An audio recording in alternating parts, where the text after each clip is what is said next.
just feel like I owe you guys an update on the Kyosho Foxx. I've been breaking this thing in. It's on its 5th tank right now, so I'm about ready to start opening it up and just giving it a go. I did have some adventures with this thing during the break-in process. There was a couple of parts that I had to fix. There were a couple of components I had to fix. One was right after the 3rd tank, trying to start it up for the 4th tank. I ran into a problem which I actually thought was the one-way bearing. I had the pull starter just slipping, so then I ended up ordering a one-way bearing. I actually ordered I ordered this whole crankcase kit and everything because it came with a one-way bearing, and this was only like 20 bucks. It came with a back plate, crankcase, new crankshaft. It actually came with the pin that ended up being the problem.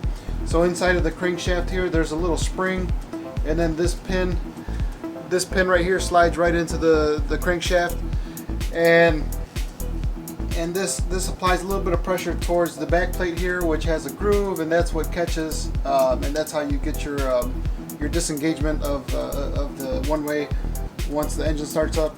So then that pin pretty much just stayed in the inward position. I'm not sure if it was just because it was tight and the motor needs to get running a little more, and that'll loosen up with time. But it pretty much just stayed in, and I wasn't getting engagement on the pull starter. Before I went and pulled everything apart, I had already ordered the one-way bearing. I waited for it to come in, so that took about a week. And then when I took it apart, I noticed that the one-way bearing was actually okay, and it was just that pin. And I ended up just flipping the pin around. I do have, like I said, I ordered all this, so I do have an extra pin. I have an extra crankshaft and everything in case I need it. But no, I think it's been running fine for the past couple of tanks now. So I got that sorted out. And then shortly after that, during like the 4th tank, it's a very torquey motor, and then also I believe it was my fault for not looking at the gear mesh. It's one thing I should have checked. I did that whole pre-check video, and one thing I did not check was the gear mesh, and it was probably just a little loose, and it was loose enough to where it broke a couple of teeth off my first speed gear here. So then I ordered that speed gear, that spur gear set. It comes with the 1st and 2nd gear. So then I've got that installed as well. Interesting note here for you Kyosho fans is that so then here's how it comes in the package. This is IG109B, and this is the replacement gears for the 1st and 2nd here. Interestingly enough, though, I do own a Kyosho Giga Crusher, and that's a pretty old truck. That's from 2004, and exactly the same 1st and 2nd gear.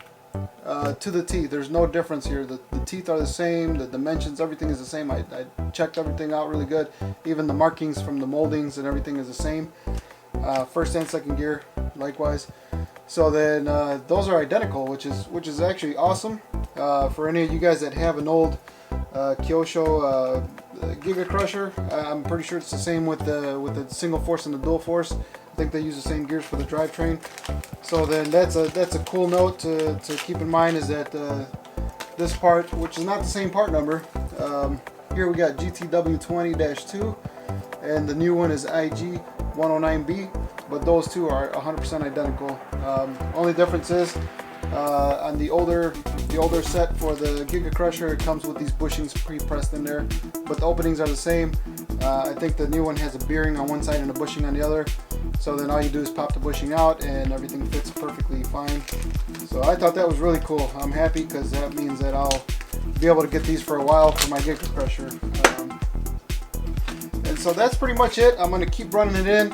I'm going to start driving it a little faster, and then I'm going to get some good footage for you guys of it running. But so far, I'm really happy. Steering linkage came loose. So then the brace that goes around the axle here, this piece here, it started sliding back and forth, and it would throw my steering trim off. It came to the point where it was unusable, and these are tightened down completely. So I ended up just running a little bead of CA glue inside of there. A lot of people say to put a piece of rubber or whatnot in there, but I think these axles crack anyway from what I've read on some jumps and stuff, so I think it's just something that's going to get replaced eventually. And I am going to try to 3D print something to add a servo directly onto the drive shaft, because I don't like how this goofy setup is, where it runs all the way back here and it runs all the way over to the front. for the steering. So I think that's a pretty goofy setup. Oh, also I did try putting the stockers back on, the stock tires. There's a comparison of what those are. So slightly taller diameter, but they're definitely narrower. So then I did put these on, and I did not like the way the truck handles with these tires.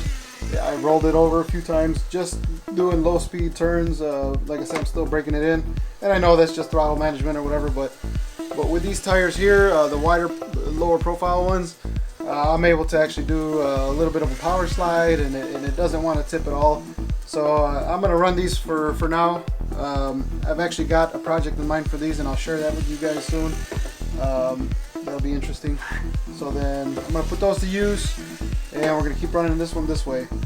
So then I will have some video of it running once the weather clears up. It snowed yesterday, and it's kind of cold out there today, so I have some video of it running, and I'll share that with you guys. Try to get some good footage. I'm still in lockdown, so it'll still be footage of my yard here, running it in the yard. But as soon as we're able to start going out and about, I'll take it to parks, and we'll find some good spots to run it at. So that's the update on the Kyosho. Thanks for staying with me.